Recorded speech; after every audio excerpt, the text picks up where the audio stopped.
మనం గత వారం నుండి రెండవ మెహర్ ప్రభు చరితం ద్వితీయ భాగం మొదలు పెట్టుకున్నాం. గత వారంలో చెప్పినటువంటి విషయాల్ని కొంత మననం చేసుకుంటూ ముందుకు వెళదాం. సాకోరిలో బాబా 6 నెలల పాటు ఉపాసనీ మహారాజ్ సాంగత్యంలో ఉన్నారు. ఉపాసనీ మహారాజ్ సాంగత్యంలో ఉన్నటువంటి బాబా అతను 6 నెలల పాటు స్నానం చేయకుండా, బట్టలు మార్చకుండా అలాగే ఉండిపోయారు. ఆ తర్వాత బాబా ముంబై వస్తారు. అక్కడ మున్షి ఇంట్లో ఉండి ఆయన ప్రార్థనను అనుసరించి ఆయన స్నానం చేసి తర్వాత ఘని డిస్పెన్సరీకి వెళ్ళడము, ఆ తర్వాత మాండ్వా అనేటటువంటి ఒక దీవికి వెళ్ళడము జరుగుతుంది. ఇక్కడ మనం గమనించవలసింది ఏమిటి అంటే, ఈ సమయంలో బాబా తన మండలి వాళ్ళని కూడా తీసుకోవడం మనకి కనిపిస్తుంది. అంతవరకు మండలి అనేటటువంటి ఒక ఇది లేదు. అంటే స్నేహితులు కొంతమంది, బాబాను అనుసరించేటటువంటి వాళ్ళు కొంతమంది, బాబా వెనకాతల ఉండేవాళ్ళు కొంతమంది ఉన్నారు. కానీ తన పరివారాన్ని ఏర్పరచుకోవడం ఈ సమయంలోనే మనం గమనిస్తాం. తర్వాత మాండ్వా వెళ్ళినప్పుడు కూడా బాబా కొంతమందిని లోనోవాలా నుండి, తర్వాత కొంతమంది పూనా నుండి రప్పించుకున్నారు. ఆ సమయంలో కొంతమందికి అనేక అనుభవాలు కూడా జరుగుతాయి. రంజు అనేటువంటి, ముఖ్యంగా రంజు అబ్దుల్లా అనేటువంటి మహమ్మదీయునికి బాబా యొక్క సర్వజ్ఞత్వం మీద మంచి పట్టు దొరుకుతుంది. ఆయన అప్పటి నుండి కూడా బాబా అంటే చాలా విశ్వాసంతో మసలడం ప్రారంభిస్తాడు.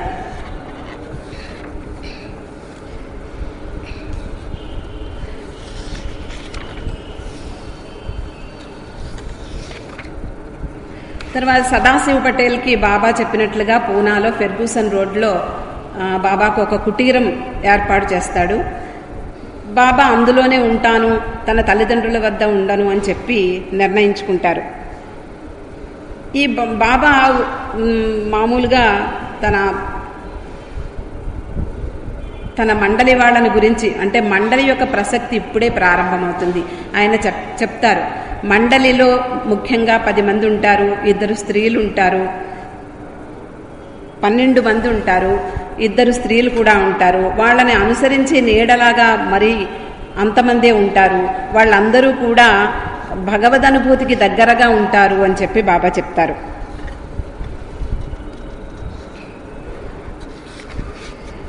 తర్వాత ఈ సమయంలోనే గుల్మాయిని కూడా పిలుచుకోవడం జరుగుతుంది. గుల్మాయి కూడా బాబా సాంగత్యంలోకి రావడం ఇక్కడి నుంచే ప్రారంభమవుతుంది. బాబాజాన్ దగ్గరికి వెళ్ళమంటారు బాబా చెప్పడం, తన పుట్టినరోజుకి రమ్మంటారు గుల్మాయిని. ఆ సమయంలో బాబా ఆమెను బాబాజాన్ని దర్శించమంటారు. బాబాజాన్ని మొట్టమొదటిగా ఆమె దర్శిస్తుంది ఇప్పుడే. గుల్మాయిని చూసి గుల్మాయి దండం పెట్టగానే బాబాజాన్ను చాలా విపరీతంగా కోపంతో, నన్ను పాపకోపంలోకి తోస్తున్నావు అని చెప్పి అరుస్తుంది. గుల్మాయికి ఇదంతా ఆశ్చర్యంగా వింతగా అనిపిస్తుంది. తర్వాత బాబాజాన్ గుల్మాయి తల నిమురుతూ ఆలింగనం చేసుకుని, నువ్వు నా తల్లివే అని చెప్పి చెప్తుంది, మృదువుగా చెప్తుంది. బాబా పుట్టినరోజు 28వ పుట్టినరోజు గుజరాతీ పంచాంగం ప్రకారం 1922వ సంవత్సరం ఫిబ్రవరి 18వ తేదీన జరుగుతుంది. అది సదాశివ పటేల్ ఇంట్లో జరుగుతుంది. సదాశివ పటేల్ బాబా యొక్క పుట్టినరోజు సందర్భంగా పై అంతస్తులో బాగా అలంకరించి బాబా పుట్టినరోజు వేడుకల్ని జరుపుకుంటారు. తర్వాత బాబా స్వయంగా రాసిన, ఉపాసనీ మహారాజ్ మీద రాసిన మంగళ హారతి పాడతారు. ఆ విధంగా బాబా పుట్టినరోజు వేడుకగా ముగుస్తుంది.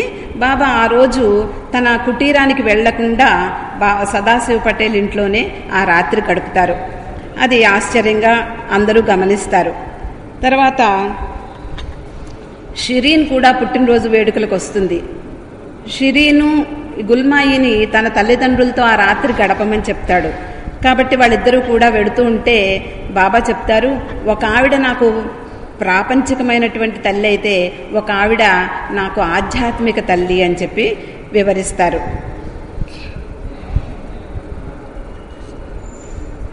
తర్వాత బాబా ఇంటికి వెళ్ళరు, కానీ భోజనానికి మాత్రం తల్లి దగ్గరికి వెడతారు. తల్లిదండ్రులతోటి గడపడము, తన చెల్లెలతోటి తమ్ముళ్ళతోటి గడపడము, తర్వాత అక్కడ భోజనం చేసి మళ్ళీ తిరిగి రావడం జరుగుతూ ఉంటుంది. ఇవన్నీ కూడా బాబా నడిచే వెళ్తారు. ఎప్పుడు కూడా ఆయన గుర్రబండి అలాంటివేమీ ఎక్కరు.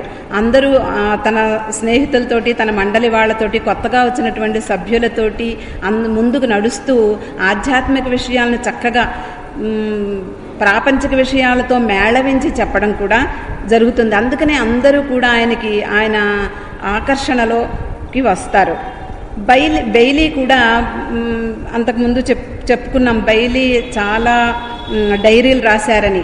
దాని ప్రకారం బాబా పుట్టినరోజు వేడుకల సందర్భంగా వచ్చినటువంటి షిరీన్ మాయికి ఒక చిన్న అనుభవం కూడా కలుగుతుందట. అదేమిటి అంటే, బాబా తల్లిదండ్రులకు ఇంటికి వస్తారు పొద్దున్న. తల్లి ఇచ్చినటువంటి కొత్త బట్టలను కట్టుకుని ఒక వేదిక మీద నిలబడి బాబాకి బొట్టు ప్లస్ బియ్యం గింజలతోటి బొట్టు పెడుతుందట ఆవిడ. ఆ సందర్భంలో అందరూ కూడా ఒక మంచి టోపీ కూడా ఇస్తే బాగుంటుంది కదా అంటే, గుజరాతీ సాంప్రదాయం ప్రకారం ఒక టోపీ కూడా ధరించాలి. అందుకని ఒక టోపీ ఇస్తే బాగుంటుంది కదా అని అందరూ అనడంతో తల్లి, ఆ టోపీ ఇచ్చినా మళ్ళీ మా వాడు ఎవరికోళ్ళకి ఇస్తాడులే, అందుకని అనవసరం అన్నట్టుగా మాట్లాడుతుంది. కానీ అందరూ కూడా మరీ చెప్పడంతో ఆవిడ వెళ్ళి ఒక బీరువాలో ఉన్నటువంటి, అంతకుముందే కొని పెడుతుంది, ఆ బీరువాలో ఉన్నటువంటి ఆ టోపీని తీయడానికి వెళ్ళినప్పుడు అక్కడ 3 వెండి నాణ్యాలు కనిపిస్తాయి. అది మెరోగు పని అని చెప్పి తనకు తెలిసినా బాబా తనకేమీ తెలియనట్లుగా అమాయకత్వాన్ని నటిస్తారు. ఆ సందర్భంగా అప్పుడు షిరీన్ మాయికి అతని యొక్క గొప్పతనం, తన కొడుకు సామాన్యుడు కాడు అనేటటువంటి విషయం ఆవిడకు అవగతమవుతుంది. తన భర్త షెరియార్జీతో చెప్పినప్పుడు, పోన్లే ఇప్పటికైనా నీకు తెలుసుకున్నావు, నువ్వు జన్మనిచ్చింది చాలా మహాపురుషుడికి అని చెప్పి నువ్వు తెలుసుకున్నావు, అది చాలు అని చెప్పి ఆయన అంటారు. తర్వాత ఈ సమయంలోనే దౌలత్ ఎవరంటే మనకందరికీ తెలుసు, మెహ్రా తల్లి. దౌలత్ జహంగీర్ ఇరానీ తర్వాత సోదరి అయినటువంటి ఫ్రీని ఇద్దరూ కలిసి బాబాజాన్ని తరచు సందర్శిస్తూ ఉంటారు. ఆమె హజరత్ బాబాజాన్ భక్తురాలు. దౌలత్ మెహర్ బాబా సాన్నిధ్యంలో కూడా వస్తుంది. అలాగే తన చెల్లెల్ని కూడా బాబా దగ్గరికి తీసుకొస్తుంది. ఆ చెల్లెలికి ఒక కొడుకుంటాడు. అతడు ఫర్దూన్, 21 సంవత్సరాలు. అతడు బాబా తమ్ముడైనటువంటి జాల్కి స్నేహితుడు. తన అన్నగారైనటువంటి బాబా గురించి తన స్నేహితుడికి చెప్పినా పెద్ద ఆసక్తి కనపరచడు ఆ ఫర్దూన్. కానీ తల్లి అయినటువంటి ఫ్రీని అతన్ని ఎలాగైనా సరే బాబా సాంగత్యంలోకి తీసుకువెళ్ళాలి, బాబా దర్శనం చేయించాలి అని చెప్పి చాలా ఆసక్తి కనపరుస్తుంది. కానీ అతడికి మాత్రం ఆసక్తి ఉండదు. నేను రాను అని చెప్తాడు. తర్వాత ఒకరోజు ఫ్రీని బాబా దర్శనం చేసుకుని మర్నాడు తన కొడుకుని పిలిచి, ఒక్కసారి బాబా దగ్గరికి వెళ్ళి ఈరోజు నేను ఏ సమయంలో దర్శనం చేసుకోవచ్చో ఒక్కసారి అడిగిరా బాబు అని చెప్పి ప్రార్థిస్తుంది. ఆవిడ ప్రార్థనని మన్నించినటువంటి కొడుకు తనకిష్టం లేకపోయినా బాబా దర్శనానికి వస్తాడు. తానెవరో పరిచయం చేసుకుంటాడు. బాబాకి తల్లి కోరికను వివరించినప్పుడు బాబా బదులిస్తూ, అదేమిటి నిన్ననే కదా మీ అమ్మ నా దగ్గర ఉంది, ఇంక ఈరోజు మళ్ళీ రావాల్సిన పనే ఉంది అని అడుగుతారు. అడిగినప్పుడు తనకి తెలిసిన బాబా యొక్క ముఖ వర్చస్సు చూసి తిరిగి వెళ్ళిపోవడానికి మనస్కరించదు. ఇంకా కాసేపు ఇక్కడే ఉంటే బాగుంటుంది అని చెప్పి అనుకున్నప్పుడు బాబా అతని మనసులో ఉద్దేశాన్ని గ్రహించి, నువ్వు కావలసినంతసేపు ఇక్కడే ఉండొచ్చు అంటాడు. అన్నప్పుడు అతడు ఎంతో బాబా సాంగత్యంలో ఎంతో ఆనందాన్ని అనుభవిస్తూ సాయంత్రం భోజనం కూడా బాబా ప్రసాదంగా కాస్త స్వీకరించి అతడు వెళ్ళడానికి లేస్తాడు. అప్పుడు బాబా చాలా బరువైనటువంటి హృదయంతో లేస్తాడు. అది చూసి బాబా, నువ్వు ఎప్పుడు పడితే అప్పుడు ఇక్కడికి రావచ్చు, నా ద్వారాలు నీకు తెరిచే ఉంటాయి అని చెప్పి అతడికి వీలు చెక్కినప్పుడల్లా అక్కడికి వస్తూ ఉండడము. తర్వాత అప్పటి నుండి కూడా ఫర్దూన్ ఒక మోటార్ గరాజ్లో పనిచేస్తూ ఉంటాడు. చివరకు బాబాకి అత్యంత ప్రీతిపాత్రమైనటువంటి శిష్యుల్లో ఒకడుగా మారతాడు. తర్వాత ఘనీ కూడా మనకి బాబా పరిధిలోకి వస్తున్నాడు. కానీ బాబా యొక్క ఒక దివ్యత్వం గురించి పూర్తి అవగాహన ఘనీకి అప్పటికి లేదనిపిస్తుంది. ఒకరోజు ఘనీకి ఏం చెప్తారు అంటే, బాబా ఆదేశం ఏమిటి అంటే, మొట్టమొదట పూనా రాగానే బాబాజాన్ని సందర్శించి ఆ తర్వాత నీ పనులు చూసుకో అంటారు. కానీ ఘనీ ఒకసారి వచ్చినప్పుడు తన పనుల ఒత్తిడిలో బాబాజాన్ని సందర్శించకుండానే సాయంత్రం వరకు గడిపేస్తాడు. సాయంత్రము బాబాజాన్ దర్శనానికి వెళ్తాడు. వెళ్ళినప్పుడు బాబాజాన్ చాలా కోపంగా అతడి చొక్కా పట్టుకుని ముందుకు లాగి, ఓరి వెధవా, నువ్వు ఇక్కడికి రావడం ఇంత ఆలస్యం చేశావు, పొద్దున్న రావాల్సింది ఇప్పుడు వచ్చావు, నీకు ఇప్పుడు రావడానికి సిగ్గులేదా అని చెప్పి చాలా కోపంగా అడుగుతుంది.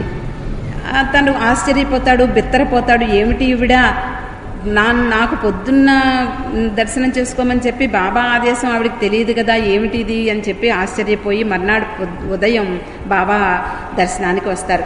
బాబా కూడా చాలా కోపంగా వెళ్ళిపోమ్మంటారు. అతడు తెచ్చినటువంటి పళ్ళను కూడా ఒక బావిలో పడేసి నువ్వు వెంటనే వెళ్ళిపో అని చెప్తాడు. చెప్పినప్పుడు అతడికి చాలా విచారంగా పెడతాడు. అప్పుడు ఘనీకి కొంచెం అర్థమవుతుంది. ఏమిటంటే హజరత్ బాబాజాను మెహర్ బాబాకు మధ్య గల ఆంతరంగిక సంబంధం. వాళ్ళు ఒకళ్ళనొకళ్ళు చూసుకోక్కర్లేదు, ఒకళ్ళతో ఒకళ్ళు మాట్లాడుకోక్కర్లేదు, ఒకళ్ళతో ఒకళ్ళు ఏ విధమైనటువంటి సమాచారం అందించుకోకపోయినప్పటికీ కూడా ఆంతరంగిక సంబంధం వల్ల ఒకళ్ళ విషయాలు ఒకళ్ళకి తెలుస్తాయని చెప్పి ఘనీకి అర్థమైంది. తన బాబా ఆదేశాలను పాటించకపోవడం వల్ల ఇలాంటి విపరీతం జరిగింది, నన్ను ఇద్దరూ కూడా నిరాదరించారు అని చెప్పి బాధపడతాడు. తర్వాత అహ్మద్ నగర్ నుంచి ఎప్పుడూ కూడా ఈ గుల్మాయి ఎప్పుడప్పుడు బాబా దర్శనానికి వస్తూ ఉంటుంది. బాబా ఆవిడ్ని పరిచయం చేస్తూ అందరికీ ఈవిడ నా ఆధ్యాత్మిక మాత అని చెప్పి ప్రకటిస్తారు. అందరికీ కూడా తన మండలి వారికి ప్రకటించినప్పుడు ఆవిడ చాలా సంతోషపడిపోయి ఆనంద భాష్పాలతో కళ్ళు వర్షిస్తాయి. ఆవిడ అప్పుడు బాబా అడుగుతారు. ఎవరికి ఎప్పుడు ఏది అడగాలో బాబాకి బాగా తెలుసు కాబట్టి ఆవిడ అటువంటి సమయంలో, ఆవిడ హృదయం ఆర్ద్రమైనటువంటి సమయంలో బాబా ఒక కోరరాని కోరిక కోరతారు. అదేమిటి అంటే, నాకు ఈరోజు ఒక ప్రమాణం చేయగలవా అంటారు. ప్రమాణం, నా ప్రాణాన్నైనా ఇస్తాను బాబా అంటుంది. అలా కాదు, నీ కుమారుడు ఆదిని, కుమార్తె డాలీలను తనకివ్వమంటారు బాబా. వెంటనే సరే అనేస్తుంది. ఇంట్లో భర్త యొక్క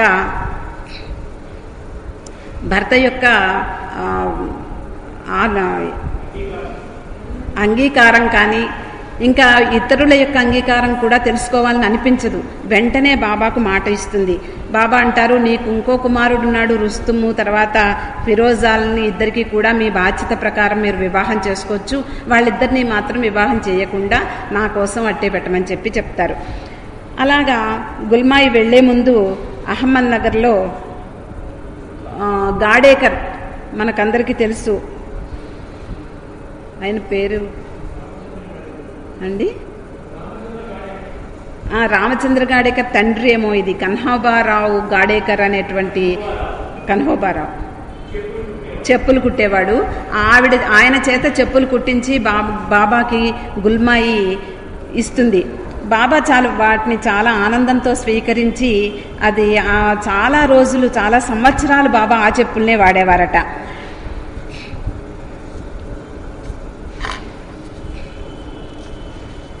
తర్వాత ఇక్కడ మరొక వ్యక్తి బాబాకి పరిచయం అవ్వడము, బాబా మండలిలో చేరిపోవడం కూడా సంభవిస్తుంది. అతడు ఎవరు అంటే గుల్మాయి మేనల్లుడు సరోష్ ఖైకుస్రు. సరోష్ అనేటటువంటి వ్యక్తి మనం చాలాసార్లు లార్డ్ మెహర్లో బాగా ఈ పేరు ముందు చాలాసార్లు వస్తూ ఉంటుంది. అతడు పంచగనిలో చదువుకుంటూ ఉంటాడు. తన మేనత్త దగ్గరికి వచ్చి మాట్లాడడానికి వచ్చి, బాబా అంటే ఇష్టం ఉండదు, లోపలికి రాడు. టాంగా దగ్గరే, అంటే గుర్రపు బండి దగ్గరే నుంచుని తన మేనత్తని పిలిచి బయటికి మాట్లాడుతూ ఉంటాడు. నేను పరీక్షలు రాయడం మానేశాను, అందుకనే నేను పంచగని నుండి వచ్చేసాను అంటాడు.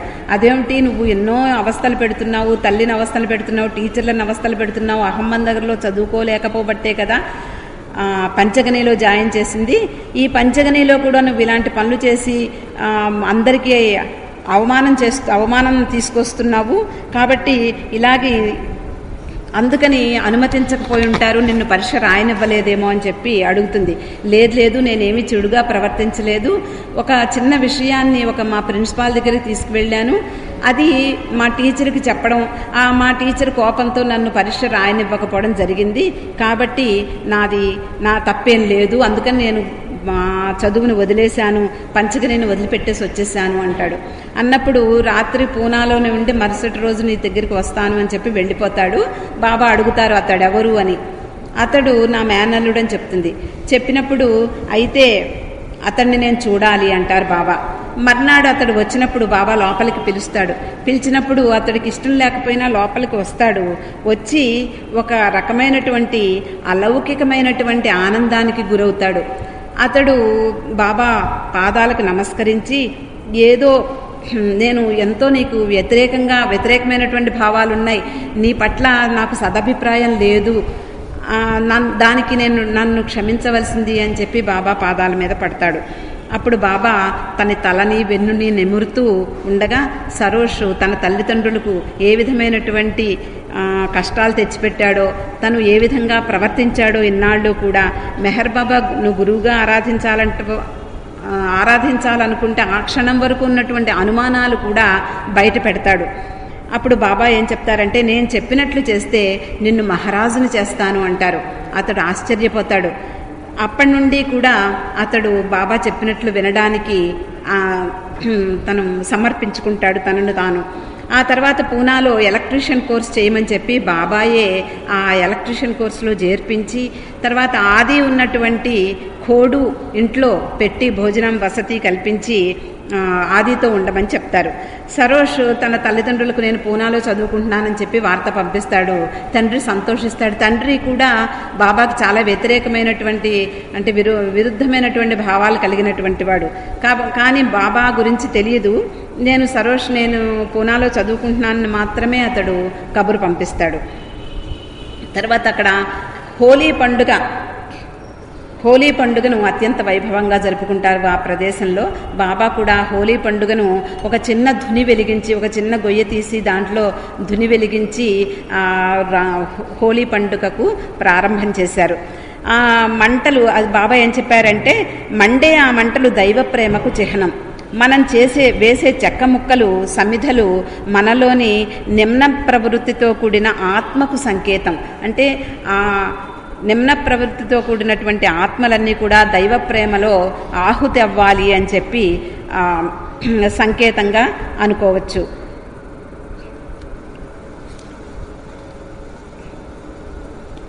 తర్వాత ఇక్కడ లతీఫ్ అనేటటువంటి ఒక వ్యక్తి మాండ్వాకి బాబాతో పాటు ప్రయాణం చేసినటువంటి వ్యక్తి. అతడు ఏం చేస్తాడంటే, ఒక కొత్త సైకిల్ని బాబాకి సమర్పిస్తాడు. ఒక కొత్త సైకిల్ని ఎవరికి ఇవ్వాలి, బాబా మళ్ళీ ఆ సైకిల్ మీద మొత్తం ఆ ప్రదేశం అంతా ఒక చుట్టి దాన్ని ఎవరికి ఇవ్వాలి అని ఆలోచిస్తూ ఒక లాటరీ వేస్తారు. ఆ లాటరీ ప్రకారం ఆ సైకిలు మనకి తెలుసు, నర్వస్ అనేటటువంటి ఖోదాదాద్ అతని పేరు, నర్వస్ అనేటటువంటి ఆ వ్యక్తికి వస్తుంది. బాబా అయితే నీకు ఒక కొత్త సైకిల్ నేను ఇస్తున్నాను కదా, నీ పాత సైకిల్ నాకు ఇచ్చేయమంటారు. అలాగే బాబా అంటారు. అన్నప్పుడు ఆ పాత సైకిల్ని ఏం చేయమంటాడంటే, బాబా ముక్కలు చేసి ఒక బావిలో వేసేయమంటాడు. అందరూ ఆశ్చర్యపోతారు. శుభ్రంగా ఉన్న సైకిల్ని ముక్కలు చేసి బావిలో వేయమండం అనేటువంటి వింత ఆదేశాన్ని అందరూ కూడా జీర్ణించుకోలేరు. తర్వాత అతడు అలాగే అని చెప్పి అంగీకరిస్తాడు. కానీ బాబా అడుగుతారు, ఏం సైకిల్ని ముక్కలు చేయమంటే నీకు బాధగా ఉందా అని. లేదు బాబా, నేనేమీ ఆలోచించటం లేదు అని చెప్పి బాబా చెప్పినట్లే బాబా ఆ సైకిల్ని ముక్కలు చేసి బావిలో పడేస్తాడు. ఎందుకు ఇలా ఆదేశించారో బాబా ఎవరికీ అర్థం కాదు. వెంటకి తిరిగి బాబా తన కుటీరానికి వచ్చిన తర్వాత బెయిలీ చెప్తాడు, తాను అనుకోకుండా ఒక బావిలో పడిపోయానని, ఆ బావిలోంచి ఒక అజ్ఞాత వ్యక్తి ఎవరో తనను కాపాడాడని చెప్తారు. అది ఆ సమయం ఏమిటి అని వీళ్ళందరూ అడిగినప్పుడు, బాబా ఎప్పుడైతే సైకిల్ని ముక్కలు చేసి బావిలో పడవేయమన్నారో అదే సమయంలో బెయిలీ పడిపోయినటువంటి ఆ బావిలో పడిపోయినటువంటి బెయిలీకి ఒక అజ్ఞాతి వ్యక్తి సహకారం లభిస్తుంది. ఆ విధంగా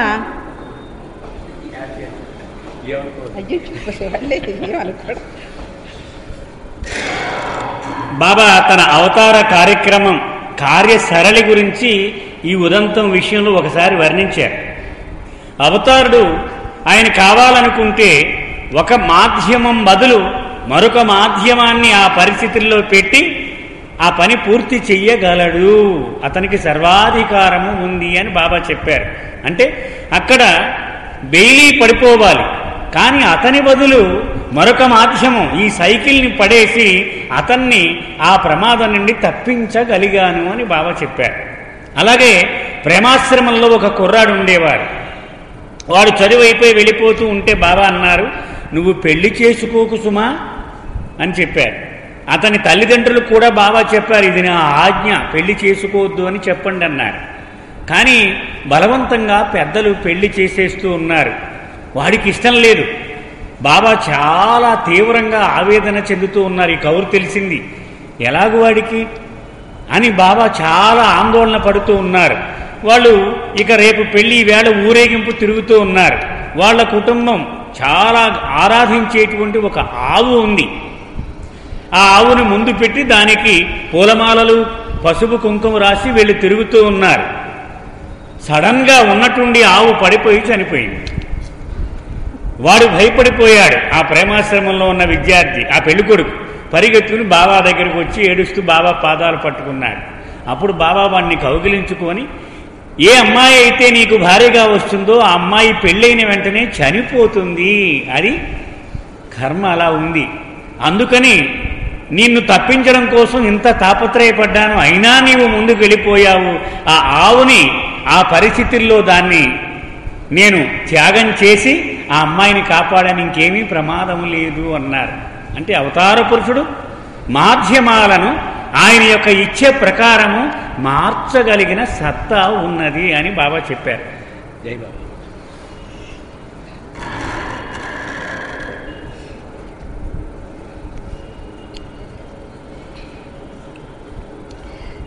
ఏప్రిల్ మాసంలో బొంబాయి వెళ్తానని చెప్పి బాబా ప్రకటించారు.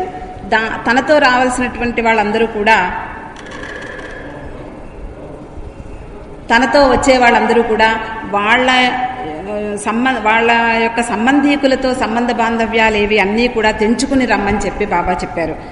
అప్పుడు రంజు కూడా రావాలనుకుంటాడు. రంజు మొదటి నుంచి కూడా బాబా ఎప్పుడైతే తన సర్వజ్ఞత్వం వల్ల అతన్ని ఆకట్టుకున్నారో అప్పటి నుంచి కూడా చాలా విశ్వాసపాత్రంగా మసిలేటటువంటి రంజు తను కూడా అన్నీ వదిలేసి బాబా దగ్గరికి రావాలనుకుంటాడు. కానీ చాలా సమస్యలుంటాయి అతనికి. కానీ బాబా చెప్తారు, నీ ఆధ్యాత్మిక ప్రగతితో పాటు నీ కుటుంబాన్ని కూడా నేనే రక్షించుకుంటాను, నువ్వేం వర్రీ అవ్వాల్సిన అవసరం లేదు, కాబట్టి అన్నిటినీ కూడా నేను సమకూర్చి పెడతాను, నువ్వు నాతో రావాలని అనుకుంటే మాత్రం అన్నిటినీ వదిలేసి ఈ ప్రాపంచికమైనటువంటి ఆలోచనలను వదిలేసి రమ్మని చెప్తారు. అప్పుడు బాబా ఇంకో విషయం కూడా చెప్తారు, ఈ ప్రపంచం యావత్తు ఊహ మాత్రమే, దాని విలువ అతి స్వల్పం, మనం కనే కల కంటే కూడా అతి స్వల్పము అని చెప్పి బాబా వ్యాఖ్యానిస్తారు. రంజుకి ఒక బట్టల దుకాణం నడిపేవాడు. తర్వాత సాంఘికమైనటువంటి రాజకీయమైనటువంటి కార్యకలాపాల్లో కూడా పాల్గొనేవాడు అతడు. బాబా ఎప్పుడైతే ఈ ప్రాపంచిక విషయాల మీద ఆసక్తి కనపరచొద్దు అని చెప్పినప్పుడు వెంటనే అతడు రాజకీయాలకి సాంఘిక కార్యకలాపాలకన్నిటికీ కూడా స్వస్తి పలికి ఈ తను నడిపేటటువంటి బట్టల దుకాణాన్ని అమ్మేయడానికి ప్రారంభిస్తాడు. కానీ అతడు తన వల్ల కాలేదు, అమ్ముడవలేదు.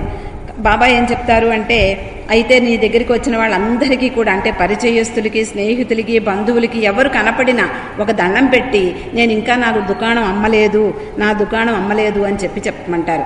ఎంత బయట వాళ్ళకి, అంటే సంఘంలో మెసిలేటటువంటి వాళ్ళకి ఇలాంటి ఆదేశాలు చాలా భయంగా ఉంటాయి. మనం చూస్తే మనం అయితే చెప్పలేం. ఆ దుకాణం ఆ రంజు ఇలా చెప్పడం మొదలు పెడతాడు. చెప్పినప్పుడు అందరూ, వాళ్ళ బంధువులందరూ అనుకుంటారు, వీడు పిచ్చివాడైపోయాడు, ఎంతో నిజాయితీపరుడైనటువంటి వ్యాపారస్తుడు ఇలా అయిపోవడం చాలా బాధాకరం అని చెప్పి అందరూ కూడా బాధపడతారు. ప్రతి వాళ్ళకి ఎప్పుడు ఎవరు కనపడినా నా దుకాణం అమ్మలేదు అని చెప్తూ ఉంటారు. ఆ సమయంలో ఇంకా రంజుకి బయటకు వెళ్ళడం కూడా చాలా బాధగా పరిణమిస్తుంది. అందుకని ఇంకా ఇంట్లోనే కూడా ఉండిపోతూ ఉంటాడు. ఆ సమయంలో రంజుకి సమీప బంధువైనటువంటి ఒక వ్యక్తి మరణిస్తాడు. ఈ మహానదీల్లో అందరూ కూడా ఈ శవ ఊరేగింపు నిర్వహిస్తారు కదా, అందరూ కూడా బంధువులందరూ కూడా రావాల్సి ఉంటుంది దానికి. కానీ అతడు మాత్రం ఇంట్లోంచి బయటకు కదలడు. ఎందుకు అంటే ఎవరు కనపడినా ఈ మాట చెప్పాలి, నేను ఇంకా దుకాణం అమ్మలేదు అని చెప్పి. అందుకని తను ఇంట్లోనే ఉండిపోతాడు. చాలాసేపు అయిన తర్వాత ఏదో అవసరమైన పని పడి అతడు బయటికి వెళ్ళవలసి వస్తుంది. ఈ పాటికి శవ ఊరేగింపు వెళ్ళిపోతుంది కాబట్టి చాలా ఇంకొక మార్గంలో వెడదాము అని చెప్పి ఇంకొక దోవ పడతాడు. కానీ దురదృష్టవశాత్తు అతడికి ఆ ఊరేగింపే ఆ శవ ఊరేగింపు ఎదురవుతుంది. ఇంకా ఏం చేయాలో తెలియక బాబా ఆదేశం ఉంది, ఆజ్ఞ ఉంది, దాన్ని శిరసావహించవలసినటువంటి అవసరం కూడా ఉంది కాబట్టి అతడు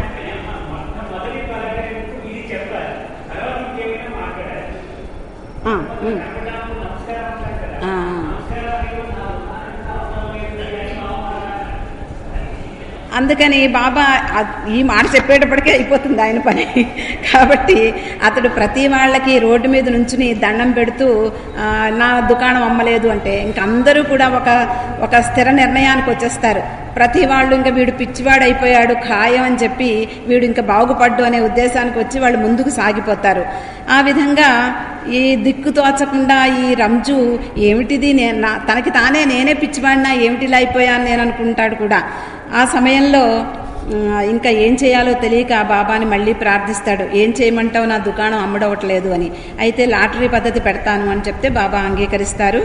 ఆ లాటరీ పద్ధతిలో కూడా బాబా ఎంతటి అహంకారానికి అంటే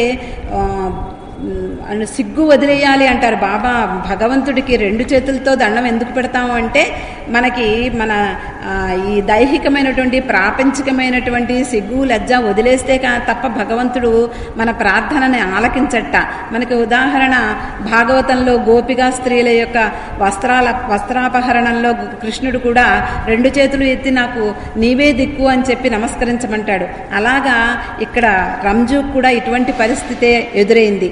లాటరీ టికెట్లలో సగభాగం మండలి వాళ్ళకి అమ్మినా మిగిలిన సగభాగం ఆయన స్నేహితులకి ఆయన బంధువులకి అమ్మాలట. అది బాబా ఆదేశం. కాబట్టి ఏం చెయ్యాలి తోచదు. ఏం చెయ్యలేనటువంటి పరిస్థితుల్లో అతడు ఆ బంధువుల ఇళ్లకు వెళ్ళడం ఇష్టం లేకపోయినప్పటికీ కూడా బాబా ఆదేశానుసారం తప్పనిసరిగా వెళ్ళవలసి వస్తుంది. అతడు బాబా కృపా కటాక్ష వీక్షణాల కోసం ఇటువంటి ఇన్ని తిప్పలు పడ్డారో మండలి వారు మనకి ఆదర్శప్రాయులు. చివరుగా ఆఖరికి బాబాతో కలిసి ముంబై వెళ్ళగలిగాడు. బాబా ప్రతి వాళ్ళకి తన స్నేహితులకి మండలిగా తయారయ్యేటటువంటి సభ్యులందరికీ కూడా చాలా సున్నితమైనటువంటి వ్యాఖ్యలు చేస్తూ ఎన్నో వాళ్ళల్లో ఒక నూతనమైనటువంటి ఉత్తేజం, ఉత్సుకత, అయ్యో మనం కూడా బాబా చెప్పినటువంటి వాళ్ళ మండల్లో ఉన్నామేమో, మనం కూడా అటువంటి పరిస్థితి మనలో మనకి ఎంతమందికి ఉందో ఈ విధమైనటువంటి వాళ్ళల్లో ఉత్సాహం పెరుగుతోంది. దైవ ప్రేమ అనేటటువంటి ఆ మత్తు ఆ బాబా కుటీరం చుట్టుపక్కలంతా కూడా వ్యాపిస్తూ బాబా ఎంచుకున్నారు బాబా అలాంటి వాళ్ళని. ఈ సమయంలో బాబా ఎంచుకున్న వాళ్ళందరూ కూడా బాబా దగ్గరికి రావడం మొదలుపెట్టారు. బాబా మండలిగా స్థిరపడ్డారు. అటువంటి అవసరం అంటే భవిష్యత్ విశ్వ కార్యక్రమం కోసం అవతారుడు చేసే పనిలో ఇది కూడా ఒక భాగం. ఆ విధంగా వాళ్ళందరినీ కూడా ఒక ప్రాపంచిక జీవితాల నుండి ఆధ్యాత్మిక దృక్పథం వైపు మరలించేటటువంటి ప్రయత్నం ఇదంతా కూడా బాబా చేస్తున్నది. అందరం కూడా ప్రాపంచిక విషయాల్లో మునిగి తేలుతూ ఉంటారు మానవులు. అవతారుడు వచ్చినప్పుడు తాను ఎంచుకున్నటువంటి వాళ్ళందరినీ కూడా ఈ ప్రాపంచిక దృక్పథాన్ని నుంచి ఆధ్యాత్మిక దృక్పథం వైపు మరలించగలగాలి. అది ప్రేమతో సాధ్యమని చెప్పి బాబా తన ప్రేమ కిరణాలను ప్రసరింపజేసి వాళ్ళల్లో ఉండేటటువంటి ఆధ్యాత్మికతను పైకి తీసి జ్ఞానాన్ని ప్రసాదించడం మొదలుపెట్టారు.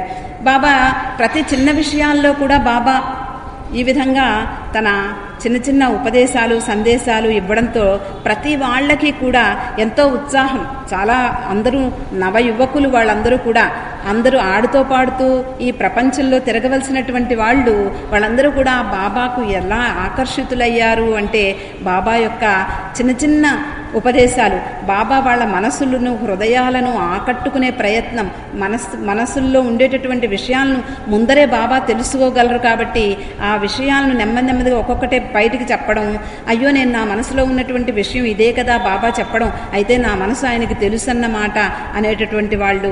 ఆ విధంగా బాబా కొంతమంది ఇలా జరుగుతుంది అంటే చిన్న చిన్న విషయాలు, రేపు ఒక ఫలానా వ్యక్తి వస్తాడు, లేకపోతే ఫలానా సంఘటన జరుగుతుంది, ఇలా చెప్పడం కూడా బాబా వాళ్ళల్లో ఒక ఉత్సాహాన్ని, బాబా సర్వజ్ఞుడు, బాబా దైవ అంటే ఆ సమయంలో వాళ్ళు సద్గురువు అనుకున్నారు.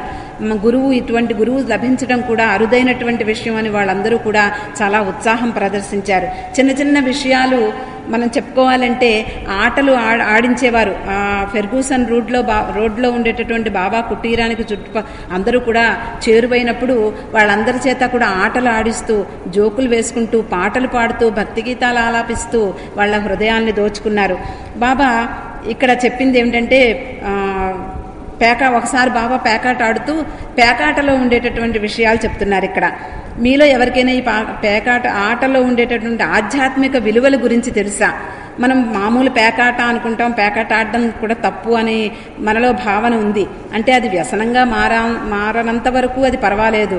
బాబా ఒకసారి పేకాట ఆడేవాళ్ళని చూసి బాబా వాళ్ళు పేకాట ఆడుతున్నారని ఎవరో కంప్లైంట్ చేశారట సహవాస్లో. అప్పుడు బాబా అన్నారు, మనుషులతో ఆడే కంట పేకాట ఆడుకోవడం ఉత్తమమే, పర్వాలేదు అన్నారట. అలాగా ముక్కల్లో ఉండేటటువంటి విషయాల్ని చెప్తున్నారు బాబా. 2 నుండి 10 వరకు అంటే 7 ముక్కలు ఉంటాయి. 2 నుంచి 10 వరకు మనకందరికీ తెలుసు కదా.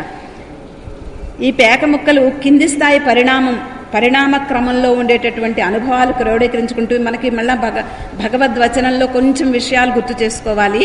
ఇక్కడ మానవ పరిణామ క్రమంలో రాతి స్థాయి నుండి మానవుడిగా పరిణమించే 7 స్థాయిల్లో కూడా మానవుడు చైతన్యాన్ని, బలాన్ని పుంజుకుంటూ ముందుకు వెళ్ళి మానవుడవుతాడు.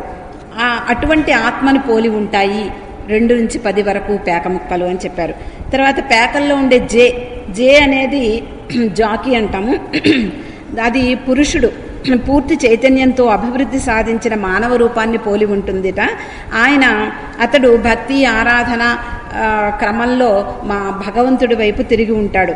అలాగే రాణి కర్మ రాజయోగాలను ఆధ్యాత్మిక మార్గంలో ఆత్మ యొక్క ఆంతరిక మార్గాన్ని సూచిస్తుంది. అంటే కర్మయోగము, రాజయోగము మొదలైనటువంటి యోగాలతో ఆధ్యాత్మిక మార్గంలో ఆత్మ యొక్క పరిణతిని సూచిస్తుంది.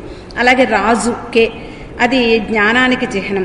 ఈ ప్రాథమిక స్థాయిలన్నింటినీ దాటుకుంటూ వెళ్లేదే అతనికి 2వ స్థానం అంటూ లేదు. అంటే ఒకటే. కాబట్టి ఆ ప్రప్రథమ స్థానాన్ని మేటి సమర్థతను సూచిస్తుంది అని చెప్పి, అదే చివరిగా భగవత్ ఐక్యాన్ని, భగవత్ సత్యాన్ని, అనంత చైతన్యాన్ని, పరమాత్మకు సంకేతం అని చెప్తారు. తర్వాత గిల్లీ దండ అనేటువంటి ఆట ఒకటి బాబా చాలా ఇష్టంగా ఆడేటటువంటి ఆటల్లో ఇది ఒకటి. గిల్లీ దండ అంటే మనకి గోటీ బిళ్ళ అంటాం మనము. మీ అందరికీ తెలుసనే అనుకుంటున్నాను నేను. గోటీ బిళ్ళ అంటే నాకు తెలుసున్నంత వరకు చెప్పడానికి ప్రయత్నిస్తాను. ఒక చిన్న బిళ్ళ అంటే ఒక కర్ర ముక్క ఉంటుంది. ఇటువైపు అటువైపు సూదిగా చెక్కబడి ఉంటుంది. ఒక 2 అడుగుల మాత్రమే, మీకు అందరికీ తెలుసుంటుంది, 2 అడుగులు మాత్రము ఇంకో కర్ర ఉంటుంది. ఆ కర్రతో ఈ చిన్న కర్ర ముక్కని ఒక పక్కన కొడితే అది లేస్తుంది పైకి. లేచినప్పుడు అది మళ్ళీ కింద పడకుండా ఈ కర్రతో గట్టిగా కొడతాడు. కొట్టి చాలా ఎంత దూరం వెళ్ళాలో అంత దూరం వెడుతుంది. ఎంత దూరం వెడుతుందో దాన్ని బట్టి గెలుపు ఓటములు ఉంటాయి. ఇది సాధారణమైనటువంటి నాకు తెలిసినటువంటి గోటీ బిళ్ళాట. దీంట్లో ఈ నేల మీద సూది మొనతేలినటువంటి చిన్న ముక్క నుంచి 2 అడుగుల పొడవాటి కర్రతో దాన్ని పైకి లేపి దాన్ని మళ్ళీ కొడతాడనమాట ఆటగాడు. అది దాంట్లో ఉండేటటువంటి ఆధ్యాత్మికత గురించి బాబా చెప్తున్నారు. అది ఏమిటి అంటే, సద్గురువు భగవత్ అనుభూతి కలిగించాలనుకున్నటువంటి శిష్యుడికి, అంటే సద్గురువు ఎవరికి పడితే వాళ్ళకి అనుకుంటాడు, ఎవరైతే వాళ్ళు సమర్థులో లేకపోతే సంసిద్ధంగా ఉన్నారు అటువంటి వ్యక్తికి భగవదనుభూతిని కలిగించాలనుకుంటాడు కదా. ఆ విధంగా ఆ భగవదనుభూతి కలిగించాలనుకున్నటువంటి శిష్యుణ్ణి ఒక కర్ర ముక్క ఏ విధంగా అయితే ఎలాగైతే కొడతాడో ఆ విధంగా తన నేను అనేటటువంటి అహం మీద దెబ్బ కొడతాట సద్గురువు. అది ఎలాంటిదంటే గోటి బిళ్ళాటలో పెద్ద కర్రతో చిన్న కర్రను కొట్టడం వంటిది. అది పైకి లేచినప్పుడు అది మళ్ళీ కింద పడకుండా చాలా గట్టిగా బలంగా కొట్టాలి. అప్పుడు ఆ గాలిలో లేచినటువంటి అంటే ఈ అహంకారం తునాతునకలైపోయినటువంటి సాధకునికి మళ్ళీ గట్టి దెబ్బ కొడతాడు సద్గురువు. అది పడ్డం ఎక్కడికి ఒకేసారి భగవద్ అనుభూతికి వెళ్ళేటటువంటి ఆ మార్గంలో కొడతాడు. చిట్ట చివరకు అది వెళ్ళి చేరాల్సినటువంటి గమ్యాన్ని చేరుకుంటుంది. అది ఈ గోటి బిళ్ళ ఆటలో ఉండేటటువంటి ఆధ్యాత్మికమైనటువంటి రహస్యం అని చెప్పి బాబా చెప్పారు. తర్వాత కర్రా బిళ్ళ అనేటువంటి ఆట ఉంది. ఇది నాకు తెలిసి ఇది మనం తొక్కుడు బిళ్ళ అనేటటువంటి ఆటేమో నాకు తెలియదు. ఇక్కడ చెప్పడం అనేది ఏంటంటే చతురాస్రాకారమైనటువంటి పెద్ద విశాలమైనటువంటి మైదానంలో దీర్ఘ చతురస్రాకారంగా ఒక గీత గీసి దాంట్లో సమాంతర గీతలు మనం చిన్నప్పుడు ఆడేవాళ్ళం, మీకు అందరికీ గుర్తుండే ఉంటుంది తొక్కుడు బిళ్ళ ఆట. ఈ తొక్కుడు బిళ్ళ ఆటలో ఎలా ఉంటుంది, చిన్న దీర్ఘ చతురస్రాకారంగా ఒక గీత గీస్తారు. దాంట్లో అడ్డగీతలు చాలా ఉంటాయి, మధ్యలో ఒకటే నిలువ గీత ఉంటుంది. మనం ఒక దాంట్లో ఒక బిళ్ళ వేసి దాన్ని తొక్కి ముందుకు వెళ్ళి నడిచి మళ్ళా తర్వాత వెనక్కి వచ్చి మళ్ళీ ఇంకొక గడిలో వేసి అలాగా మొత్తం అంతా పంట అంతా పూర్తి వరకు పంట అయ్యింది అని చెప్పుకుంటాం. అలాంటి దాంట్లో చెప్తారు బాబా ఈ సమాంతర రేఖలన్నీ కూడా ఇవేమిటి అంటే గర్వం, క్రోధం, అత్యాస, ఈర్ష్య, ద్వేషం, అసూయ, అహంకారం ఇవన్నీ కూడా ఈ సమాంతర రేఖలు మనం ఏవైతే దాటడానికి ప్రయత్నించేవన్నీ కూడా ఇవన్నీ ఈ ద్వేషం, అసూయ, అహంకారం ఇవన్నీ క్రోధం, అత్యాస ఇవన్నీ. మధ్యలో గీసినటువంటిది కామానికి సంకేతం, కోరికకు సంకేతం. అంతిమ లక్ష్యమైనటువంటి భగవదనుభూతి చేరడానికి మా గళ్ళన్నీ దాటుకుంటూ వెళ్ళినప్పటికీ కూడా మనకి చిట్ట చివరిగా మనకి కోరిక మాత్రం ఇంకా వెంటాడుతూనే ఉంటుంది. అది భగవదైక్యం ప్రాప్తించినప్పుడు మాత్రమే అది పోతుంది అని చెప్పి బాబా చెప్పారు. తర్వాత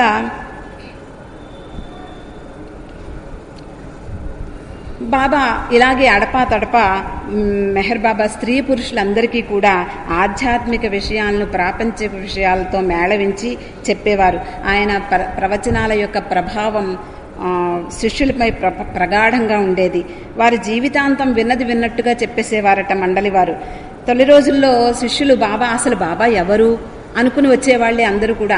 అసలు ఈ మెహర్ బాబా ఎవరు, మనకు తెలుస్తున్నటువంటి మెర్వానా లేకపోతే ఎవరు, ఏమిటి ఈయన సంగతి అని చెప్పి వాళ్ళందరూ కూడా తెలుసుకోవాలన్నటువంటి వచ్చేవాళ్లే. వాళ్ళందరూ కూడా ఆయన యొక్క సర్వజ్ఞత్వం చూసి లేకపోతే ఆయన యొక్క వర్చస్సు చూసి ఆ కళ్ళల్లో ఉండేటటువంటి కాంతికి ఆకర్షింపబడి వాళ్ళందరూ కూడా బాబాగాను గురువుగాను నమ్మగలిగారు, అనుసరించగలిగారు.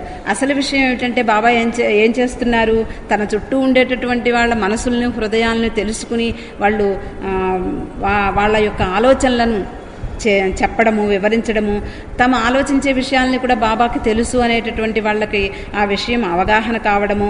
అలాగే శిష్యుల మనసుల్లో వేధిస్తున్నటువంటి ప్రశ్నలు అవి అడగక్కర్లేదా అలా సంశయిస్తున్నటువంటి ప్రశ్నలకు ఆ ప్రశ్నలు అడగకుండానే బాబా సమాధానాలు చెప్పడము. తర్వాత భవిష్యత్తులో జరిగే విషయాలు చిన్నవన్నీ కూడా బాబా చెప్పడము. ఇవన్నీ కూడా చూస్తూ ఉంటే అందరూ కూడా బాబాకి ఈ విషయాల వల్ల బాబా అందరినీ కూడా ఆకట్టుకుని తన దగ్గరికి చేర్చుకున్నారు. అలాగా పూనా నగరంలో బాబా విషయం పూర్తిగా వ్యాపించింది. బాబా యొక్క గొప్పతనం అంతా కూడా ఒక సద్గురువుగా అక్కడ వాళ్ళందరూ కూడా నమ్మడం మొదలుపెట్టారు. ఎవరో కొంతమంది కొత్త వాళ్ళు తప్పిస్తే పూనా నగరవాసులందరూ కూడా ఆయన్ని గౌరవించడం, అభిమానించడం మొదలుపెట్టారు. ఆటలతో, పాటలతో, జోకులతో అందరి మనసులను గెలుచుకుని వాళ్ళందరి హృదయాల్లో స్థిర నివాసాన్ని ఏర్పరచుకున్నారు. 1921లో బాబా శివాజీ విగ్రహాన్ని స్థాపించారట. బాబా కాదు, పూనా నగరంలో. ఆ విగ్రహాన్ని చూసి బాబా శివాజీ గురించి చెప్పారు. శివాజీ గురించి చెప్పడం, శివాజీ తన అవతారమని, అంటే కొంతమంది అవతారం దాల్చి వచ్చినప్పటికీ కొంతమంది బయటకు ప్రకటింపబడరు. ఆ విధమైనటువంటి అవతారాల్లో శివాజీ ఒకటి. వచ్చే వారం నాగేశ్వరరావు గారు చాలా స్పష్టంగా ఇంకా బాగా వివరిస్తారు. అవతార్ మెహర్ బాబాకి జై.